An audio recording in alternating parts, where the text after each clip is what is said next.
Fue así como antes de la batalla de Chacabuco, don Bernardo O'Higgins declaró a la Virgen del Carmen patrona y generala de las armas chilenas. Y don José Miguel Carrera pidió a la autoridad eclesiástica de Santiago que se celebrara la Santa Misa con el himno del Te Deum en esta iglesia catedral para conmemorar y agradecer el primer aniversario de la patria liberada.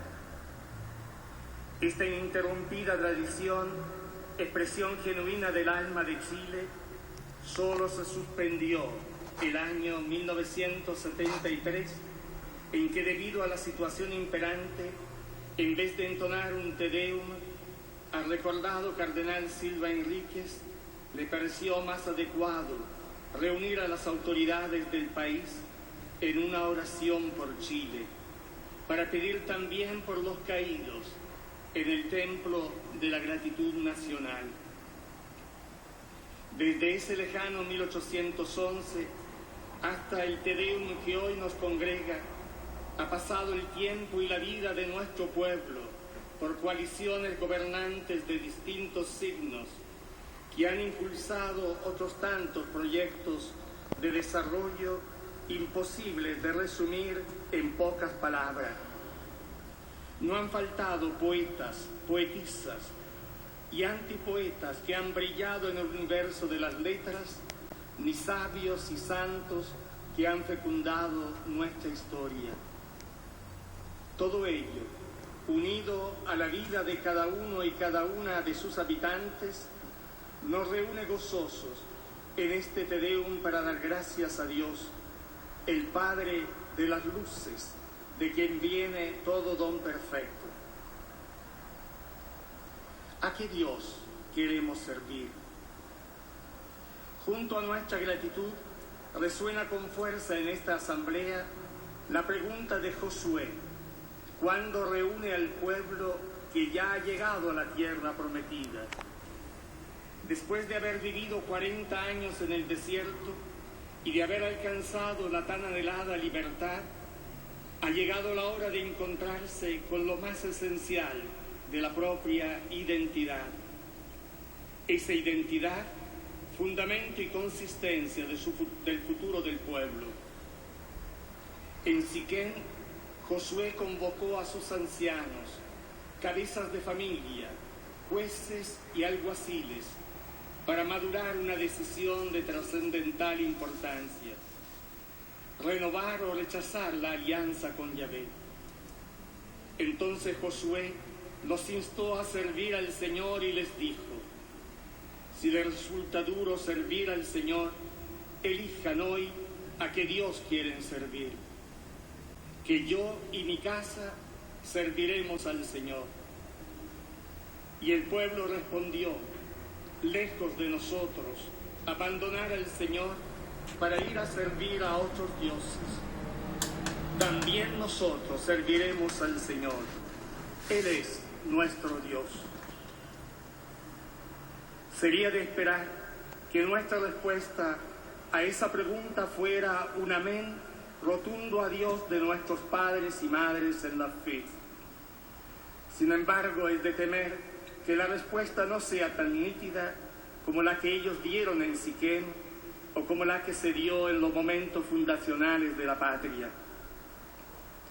Al esbozar nuestra reflexión, no hay reproche en que seamos un pueblo consciente de su riqueza étnica y que respetamos las tradiciones de los pueblos mapuche, aymara y rapanui. Muy por el contrario, nos honra dar nuestra respuesta al Señor haciéndonos cargo de la realidad multicultural en que vivimos. No hay reproche tampoco en que existan en Chile diversas expresiones de la fe cristiana, así como de otras creencias religiosas presentes también en nuestra asamblea.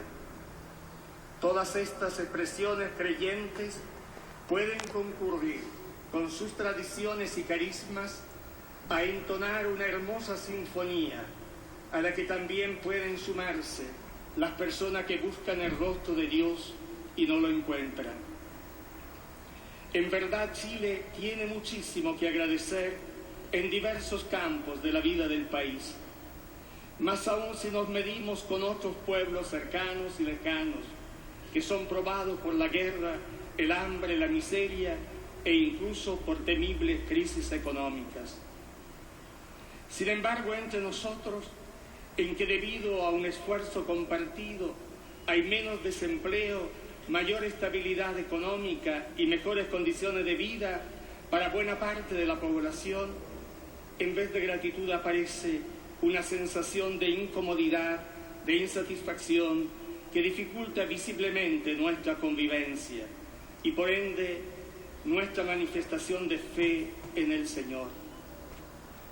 ¿A qué puede deberse este sentir?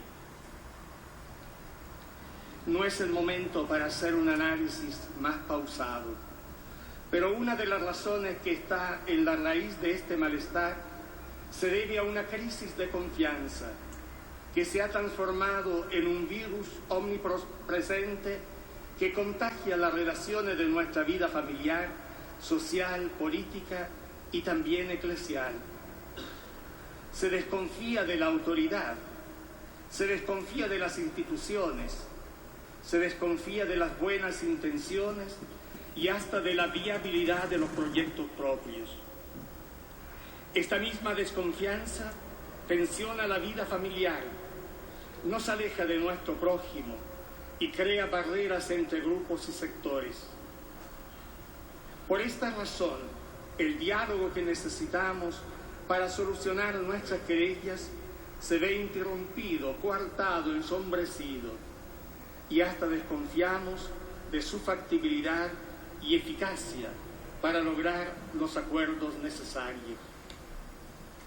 La desconfianza, por definición, es antife, la anticreencia en Dios y en los hermanos. Peor aún, tal como la palabra lo indica, la desconfianza despoja a las personas y a las instituciones que la representan de la credibilidad básica sobre la cual se construyen las relaciones humanas, los pactos, las leyes, las instituciones. Es imposible crecer en desconfianza. Es imposible educar en la desconfianza. Es imposible amar con desconfianza. La desconfianza corta la trama del tejido humano y hace que se desplome la viga maestra que sostiene la polis, el templo y el hogar. Es urgente trabajar mancomunados, emprender una noble movilización nacional para recrear una atmósfera de fe y de benevolencia que permita confianza mutua en la palabra dada, en la colaboración que posibilite alcanzar el mayor bien común posible. La historia nos ha hecho ver los estragos que deja servir a los dioses de la violencia, de la guerra, de la riqueza, del placer o del poder. Son demasiados los heridos y hasta los muertos que aún caen víctimas de discursos cerrados y solemnes profecías con que se entroniza a los representantes de estos dioses, procurando en cambio dejar en ridículo a los que quieren servir a Dios con todo el corazón, con toda la mente, con toda su fuerza, y al prójimo como presencia viva de Dios. Hablar de paz mientras truenan los cañones, hablar de justicia y equidad cuando se exalta sin límite las ganancias, hablar de gratuidad cuando se entroniza el lucro y la usura, parecen frases ingenuas y utópicas que no cansan con el mundo real. Todo esto alimenta la crisis de confianza que cobra arteramente nuevas víctimas. Lo peor es que este ambiente insatisfecho se presta para que aparezcan formas de violencia que de manera real o simbólica buscan destruir al adversario o simplemente al que no piensan como yo. Este año lo hemos experimentado cruelmente en diversas formas de intolerancia y de discriminación. Hemos sufrido en las calles de la ciudad, en el corazón de las asambleas vecinales, escolares, regionales, así como en otras formas de reivindicación social. No, ese no es el modo que queremos construir si es que de verdad queremos decir un sí incondicional a Dios de la vida, de la verdad, de la justicia y de la paz, que nos quiere hermanos y hermanas. Escenario que nos desafía. Se vuelve entonces una misión cívica de enorme trascendencia contribuir a desarrollar condiciones objetivas de confianza, especialmente debido a los escenarios nuevos y antiguos que condicionan nuestro caminar en la historia. El escenario cultural. Nos sentimos desafiados en primer lugar por el escenario cultural vigente. Reconocemos y celebramos lo que nos acomuna, es decir, lo humano, aquello que es verdaderamente serio y verdadero, como la búsqueda de la verdad y de la justicia, del bien común, el respeto incondicional a la dignidad de toda persona humana, la acogida de la multiculturalidad, así como de los derechos de los pueblos originarios. Con el Concilio Vaticano II afirmamos que la Iglesia se siente íntimamente solidaria con los justos anhelos de las personas y de la sociedad. Serpentea, sin embargo, y no lo podemos callar, un afán sutil y peligroso por secularizar nuestra cultura, imponiendo estilos y modelos que no están acordes con el sentir de la mayoría de los chilenos. Con mucha fuerza queremos proclamar que no se puede marginar a Dios de la vida de un pueblo, menos aún para endiosar a la soberbia humana de algunos. En la tentación original que vuelve cíclicamente a la historia, disfrazada de diversas ideologías que preconizan la privatización de la religión y terminan exaltando el subjetivismo o el colectivismo, relativizando la verdad y condicionando la opción primordial por la vida. A través de la imagen positiva de liberación, se quiere invadir la vida cotidiana de las personas y desarrollar una mentalidad en la cual Dios está, de hecho, ausente. No, Dios no es un obstáculo al crecimiento humano. Muy por el contrario, lo estimula, bendice y garantiza. Él es el primer e insustituible pilar de la confianza. Feliz el hombre que se fía del Señor su Dios, dice la Escritura Santa. El escenario político. En el campo de lo político enfrentamos también una crisis de confianza, desde luego en las instituciones que lo representan, como lo demuestran las encuestas de opinión. Por una parte, se ha despertado una mayor conciencia de ciudadanía y de respeto por los derechos de todos, que se expresan en los movimientos sociales, en las redes y agrupaciones de la sociedad civil, en las organizaciones regionales, en el nuevo protagonismo juvenil. Estas formas de participación interpelan las formas tradicionales de la política de partidos y nos desafían a pensar cómo construir hoy día, la vida cívica de Chile. Lo nocivo es sembrar la desconfianza en las autoridades o en estos nuevos movimientos, o bien en negarse a dialogar, limitándose a exigir e imponer intereses parciales. Y ciertamente es nocivo el no argumento de la anarquía, sobre todo en su expresión violenta, que es un signo potente de la desconfianza en todo lo que la sociedad organiza o puede construir.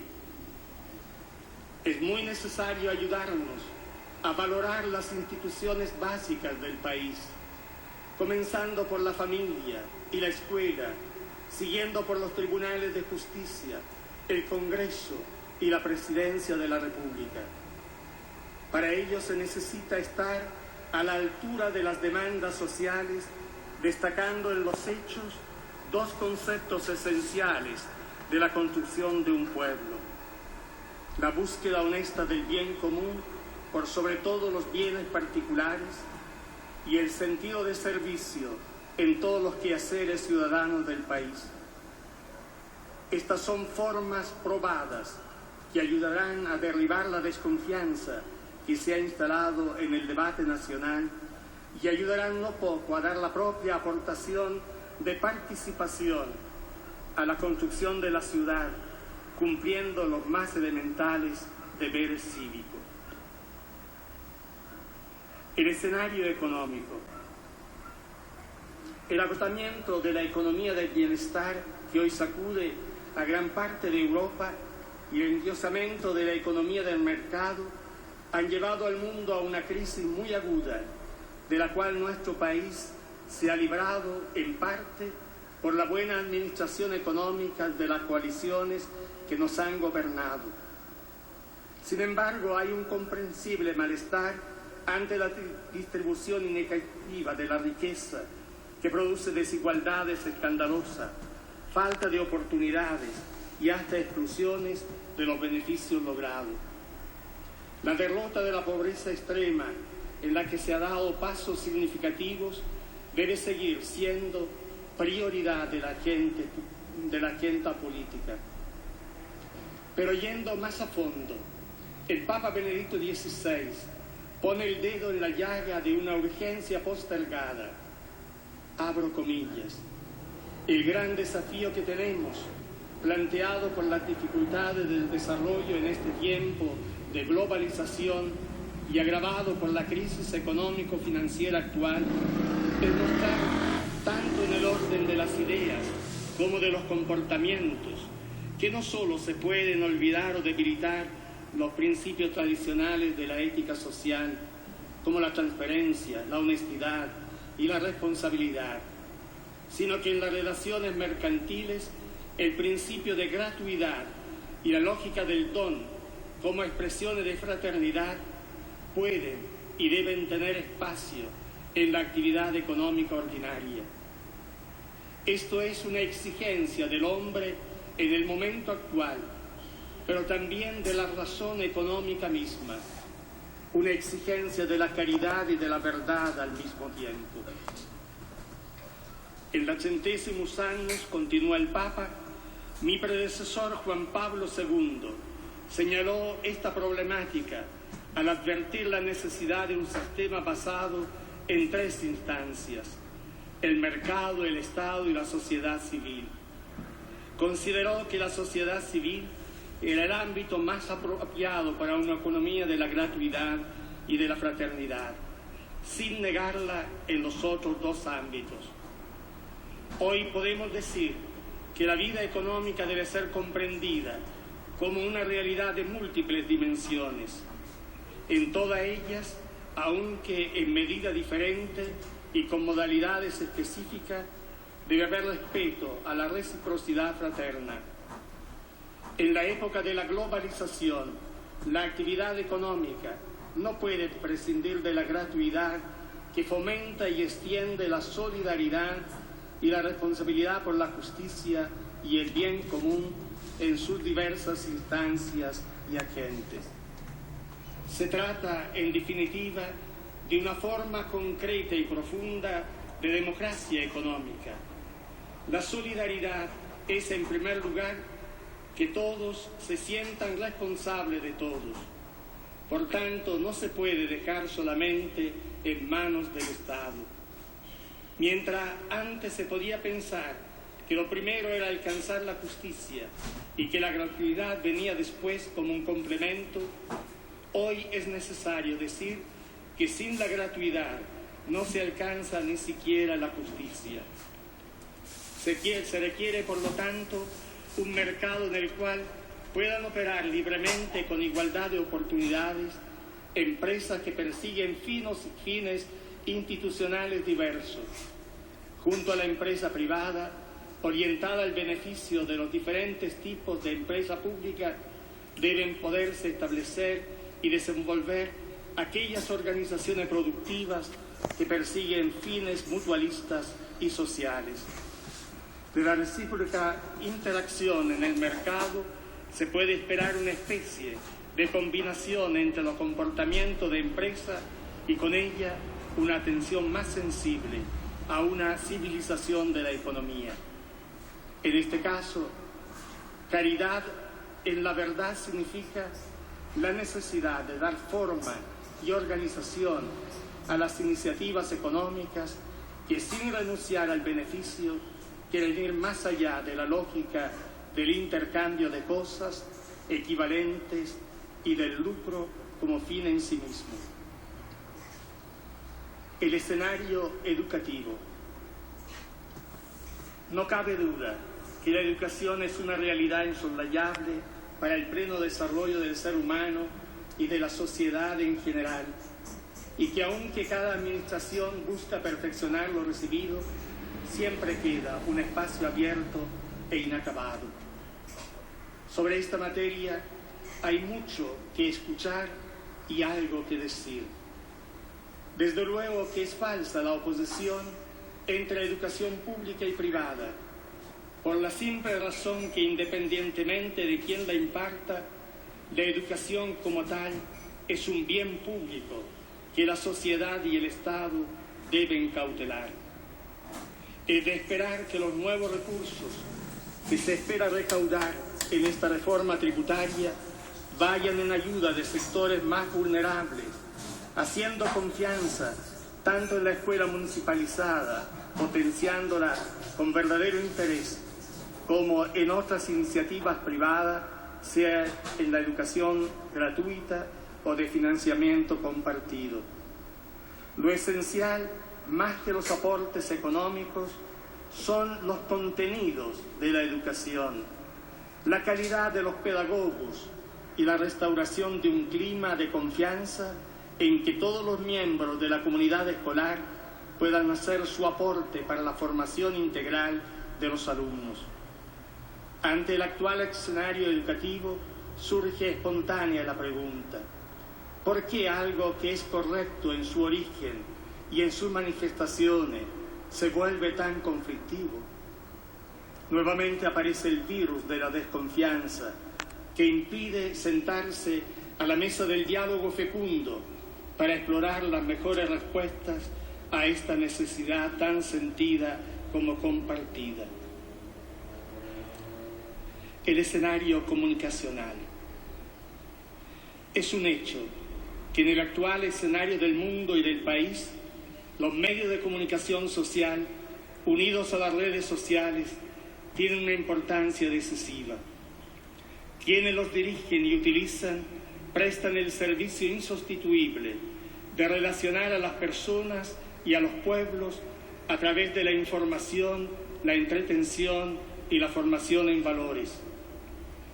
Tienen en sus manos poderosos instrumentos que pueden servir para establecer lazos de amistad y restablecer las confianzas perdidas, pero también pueden contribuir lastimosamente a atizar la desaveniencia y los conflictos entre los principales actores sociales. Es de esperar que las personas y corporaciones que lo dirigen nunca cedan a la lógica del lucro, desvirtuando su naturaleza esencial, ni que, movido por el impacto noticioso, pasen a llevar la dignidad inalienable de cada ser humano. En Santiago y en Chile estos medios están en pocas manos, por lo que se puede esperar la gestión de un pacto por la transparencia y la verdad, respetuosa de los valores a que aspiramos como sociedad organizada. El escenario migratorio.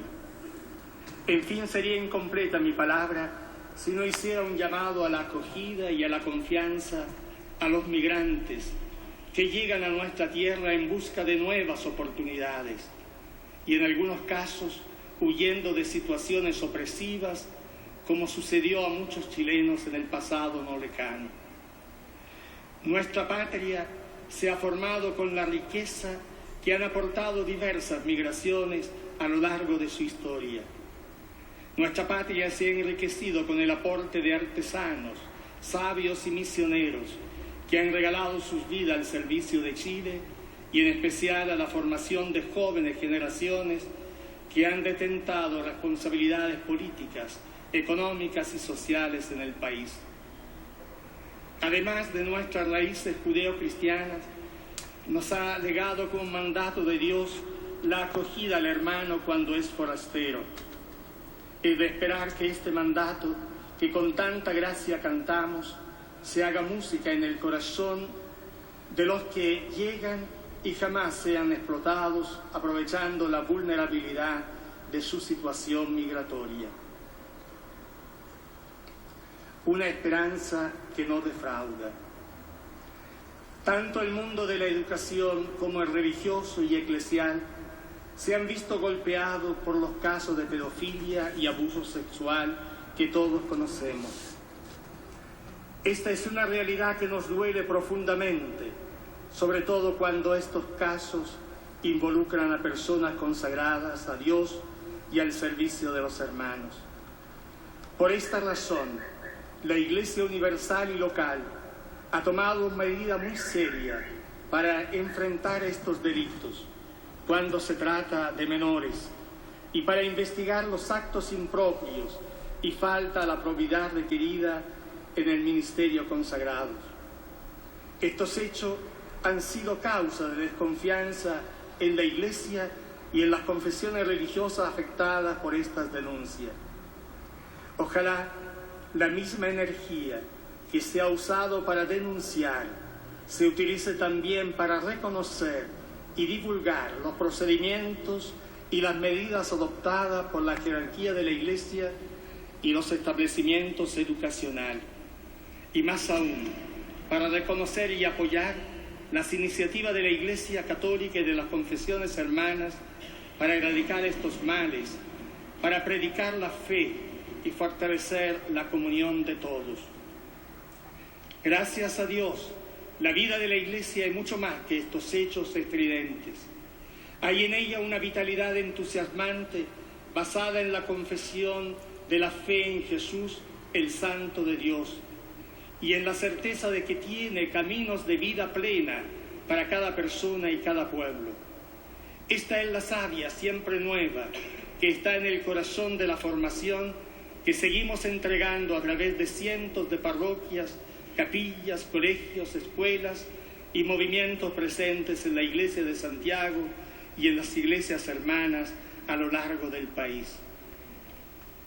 Casi sin pensarlo, aparece en nuestro discurso la virtud de la fe, que es lo contrario de la desconfianza. La fe en Jesús, en cuya palabra hay espíritu y hay vida. La fe en nuestro Dios, Padre, que reúne a los creyentes en la fe de Abraham, así como la fe en nuestro prójimo, quien quiera que sea, y hasta la fe en nosotros mismos. En la fe humana que tiene su raíz en la fe divina.